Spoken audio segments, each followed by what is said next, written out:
안녕하세요. 할머니들 손에 자란 연입니다. 오랜만이지요? 제가 한동안 우울감에 빠졌더랬습니다. 별일 없었어요. 그저 평범한 날들이었고 오히려 거울 명상 연불 수행도 더 열심히 하고 그랬거든요. 그런데 갑자기 아침에 일어났는데 우울했어요. 우울만 하면 다행인데 이유도 모를 미움과 분노가 일어났습니다. 나도 싫고 너도 싫고 다 꼴보기 싫고 밉고 화나고 짜증나고 컨트롤이 안 되고 말이죠. 인생이 허무하다는 생각이 들고 내가 사라져 버렸으면 좋겠다 뭐 그런 생각들도 올라오고, 물론 거울 명상 하기 전에도 자주 우울감이 올라왔었기 때문에 언젠간 뭐 또 올라오려니 했고, 그때를 대비해서 준비한 게 있었습니다. 이런 부정적 감정은 낮은 진동 주파수이기에 계속 부정적인 걸 끌어당길 테니 빨리 나와야 한다는 걸 알고 있잖아요. 1번 감사하기, 2번 미소 짓기, 3번 혼잣말하기, 4번 콧노래하기, 5번 춤추기, 6번 행복한 일 상상하기, 7번 황금빛 명상. 그런데 잘 안 되더라고요. 이번에는 이거 아니구나. 그러면 어떡하지? 그런데 이번에 제게 온 이 우울한 감정은 제게 꼭 왔어야 하는 유익한 우울감이었습니다. 김상훈 쌤 말씀을 떠올리며, 그래, 맞아. 내가 우울한 게 아니라고. 우울한 감정이 무의식적으로 떠오른 거라고, 나도 모르게. 나는 지금 우울한 감정이 떠오르는구나. 따뜻하게 가만히 바라보고 느껴주고 받아들이고, 우울한 감정은 이런 느낌이로구나. 나는 왜, 어디서 이 우울한 감정이 나에게 온 건지 모르겠지만 없애버리겠다, 치워버리겠다 생각을 버리고 함께 있어줄게. 이 우울감이 거울 명상 전과 후의 느낌이 달라졌음을 알아차렸습니다.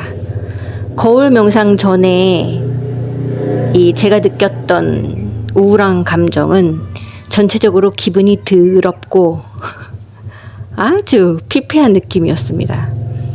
거울 명상 후에 느끼는 우울감은 맑은 하늘에 정신이 또렷해요. 근데 어쩔 수 없이 떠있는 먹구름? 그런 느낌이었습니다. 진짜 나, 텅 빈 마음, 관찰자의 마음은 지금 우울함을 느끼고 있는 나를 알아차렸습니다. 김상훈 쌤 말씀처럼 거리가 느껴지더라고요. 이런 거구나. 조금 마음이 편해집니다.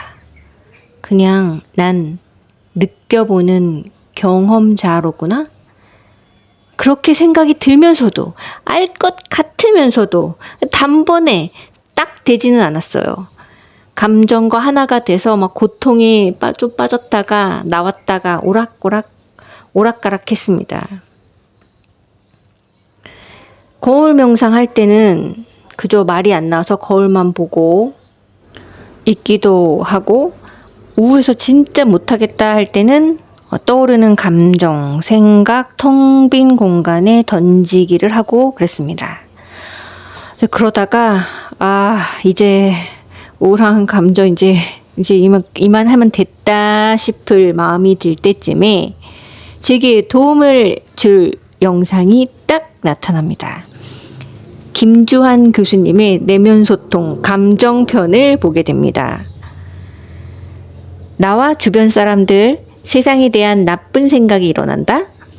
편도체 활성화, 그 감정 때문에 내가 그런 생각으로 내몰리는 것. 내가 하는 게 아니라 나에게 자꾸 일어나는 일. 김상훈 쌤께서도 편도체, 아미그달라에 대해서 말씀하신 적이 있었는데, 부정적 생각의 이유, 감정, 다 편도체 활성화 때문이다. 내 몸의 변화에 대한 해석이 감정이다. 분노, 짜증, 우울 같은 감정은 몸을 움직여야 감정 조절이 된다. 운동을 해야 한다. 나는 어떠한 두려움도 없고 어떠한 일에도 화내지 않게 되겠다. 라고 한다면 편도체 안정화를 위해서는 텅 빈 고요함으로써의 진짜 나를 위해서는 운동을 해야 한다. 움직임 명상, 호흡 명상 훈련, 내 몸 알아차리기 등이 있다. 제가 분노, 화, 짜증 이런 부정적 감정이 많이 났었거든요. 근데 이게 전두엽을 자극한 거래요. 그리고 이런 이유는 두려움이 많은 것이라네요. 그리고 전 작은 개였더라고요. 큰 개는 작은 개 앞에서 절대 짖지 않는데요. 두려울 게 없으니까요. 제가 두려워서 그렇게 화내고 짜증이 많이 났었다고요? 김주환 교수님 말씀대로라면 이렇습니다. 왜 두려울까? 원시 시대 때 위기상은 멧돼지가 출현한 거랍니다. 그랬을 때 내가 두렵다, 긴장한다, 뇌는 모른다. 편도체 활성화 되자마자 스트레스 호르몬을 쫙 뿌려준다. 우리 몸을 스트레스 반응 상태로 바꾼다. 뇌신경계와 관련된 특정한 근육을 긴장시킨다. 심장 박동이 불규칙해지며 호흡의 변화를 시킨다. 몸의 변화, 대뇌 피질이 감지한다. 두려운 분노는 몸으로부터 나온 신호를 뇌가 해석한 것이다. 현대의 멧돼지는 직장 상사, 시험 등등이다. 저한테의 멧돼지는 갑자기 욱하는 멧돼지, 잔소리하는 멧돼지, 갑자기 떼쓰는 멧돼지, 징징대는 멧돼지, 집안일 또 멧돼지가 될 수 있겠네요. 이런 멧돼지들을 만났을 때 저는 알아차리고 호흡을 천천히 해보았습니다. 효과가 있었어요. 괜찮았어요. 연아, 넌 할 수 있어. 일단 호흡을 천천히, 심장박동을 규칙적으로 뛰게 릴렉스 하자. 그리고 제가 종종 인생이 허무하다, 공허하다 이런 생각을 많이 했었는데 이것도 김주환 교수님께서 또 좋은 말씀을 해주셨어요. 인생에는 의미가 없어요. 인생에 허무를 느끼는 사람은 어려서부터 인생에 뭐가 대단한 게 있을 거라고 생각한 분이에요. 살다 보니 그게 아니야? 그럼 허무한 거예요. 인생에는 의미가 없다. 와!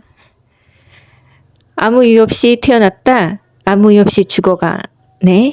그걸 받아들여야 돼요. 우리는 광활한 우주에서 잠깐 스쳐가는 그런 존재이다. 죽어가는 상태를 살아간다 라고 한다. 우리가 죽어가기 때문에 우리의 삶이 아름다운 거다. 내가 언제 죽을지 몰라가 있어야 부정적 사고가 사라진다. 나 언제 죽을지 몰라. 근데 살아있네? 그래야 남을 미워하는 마음이 안 생긴다. 죽음을 늘 느끼면 우리가 할 건 사랑밖에 없다. 뭘 봐도 아름답다. 누굴 만나도 이건 지나가는 거다. 정말 안타까울 정도로 아름답다. 호흡을 몇 번 하든 여러분의 내신 숨은 언젠가는 여러분의 마지막 호흡이 됩니다. 와, 김주환 교수님의 이 말씀들을 듣고 제가 이 우울감에서 거의 회복이 되었습니다. 근데 아직 조금 부족했어요. 그때 세정TV 마음 공부를 보게 됩니다. 제가 우울감에 빠졌을 때 그렇게 가족 하나하나가 너무 미운 거예요. 세종님이 말씀하시길 상대방에게 기대하는 마음이 크고 그것이 채워지지 않을 때 미워하는 마음이 커짐. 그 사람의 그런 모습을 싫어하는 나의 마음이 그 상태를 계속 유지하고 심화시킨다는 것입니다. 하실 때 알면서도 계속 그렇게 돼요. 그리고 세정님이 이 말씀을 하실 때 제가 딱 알아들었어요. 사람을 어떤 역할이나 기능으로 보지 말고 그냥 존재로 보세요. 상대방의 모습을 그대로 인정하는 것이 아니고 내가 원하는 모습대로 되어야 한다는 집착이 있는 것입니다. 집착이 있다는 것은 고정관념을 가지고 있다는 뜻입니다. 다른 남편은 이런데 왜 내 남편은?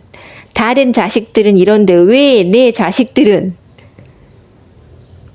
네, 제 고정관념을 정해놓고 거기에 잣대를 대고 미움을 품어왔어요. 그리고 제가 이걸 깨우치지 못하고 받아들이지 못했기 때문에 같은 문제가 계속 반복이 됐다는 것을 알게 됩니다. 이래야만 한다라는 생각들을 다 지워버리세요. 예시, 남편은 돈을 잘 벌어야 해. 그렇지 않으면 무능한 존재야. 라는 생각 지워버리세요. 내가 한심하다 생각하고 우습게 알고 이렇게 생각하던 것들이 그대로 나의 현실에 창조된 것입니다. 저 사람은 있는 그대로 소중해. 어떻게 살든지 소중한 사람이야. 이렇게 바라볼 수 있을 때 나의 마음도 풀어지고 서로 간의 잠재의식도 풀리는 것입니다. 모든 사람은 있는 그대로 소중하다. 이것만 집중해서 생각해 보세요. 겉모습이 어떠하든 우리는 동등한 신성을 가진 존재이다. 있는 그대로 괜찮다 라는 생각을 계속 품고 존재 자체를 사랑할 수 있는 것, 그것이 우리가 깨달아야 하는 목표입니다. 내 아이들이 사랑스러운 것은 나에게 이익이 돼서 무엇을 잘해서 뛰어나서 사랑하는 것이 아니고 있는 그대로 사랑하기 때문이지 않나? 이 말씀을 듣고서야 맞아, 있는 그대로 사랑한다는 것이 이런 거였었지 하는 생각이 다시 들더라고요. 오래전에 이 욱하는 큰 멧돼지에게 있는 그대로 사랑하고 존중하는 마음이 있었던 적이 있었습니다. 근데 이제 살아가다 보니까 이제 점점 있게 되고 저를 사랑하는 제 지인들과 친구들은 이런 마음들이 있었습니다. 내가 그곳에서 살아가고 있는데 사랑은 당연히 받고 살아야 하는 것이고 부귀 영화를 누려야 하는 것이 마땅하다. 그 마음이 무엇인지 아시겠나요? 우리 구독자님들은 제게 친정이니까 아실 거라고 생각합니다.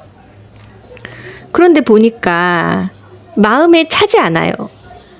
이 욱하는 큰 멧돼지가 괘씸한 마음들이 있어.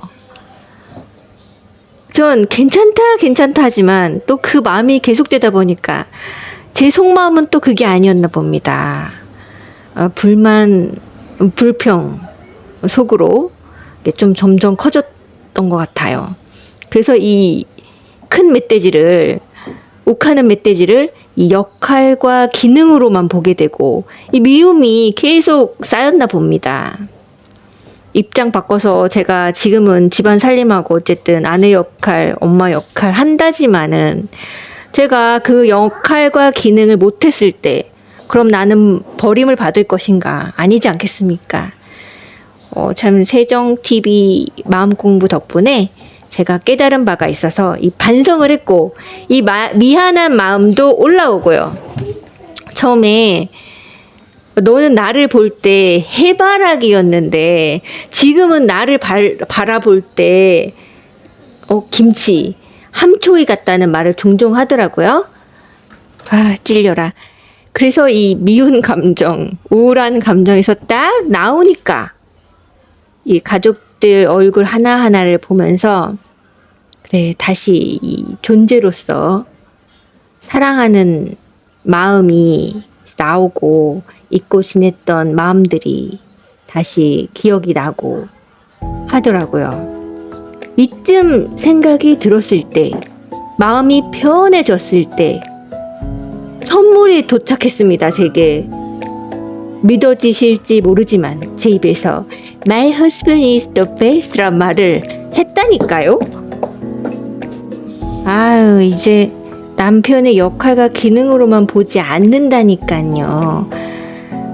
다음 영상에서 뵐게요.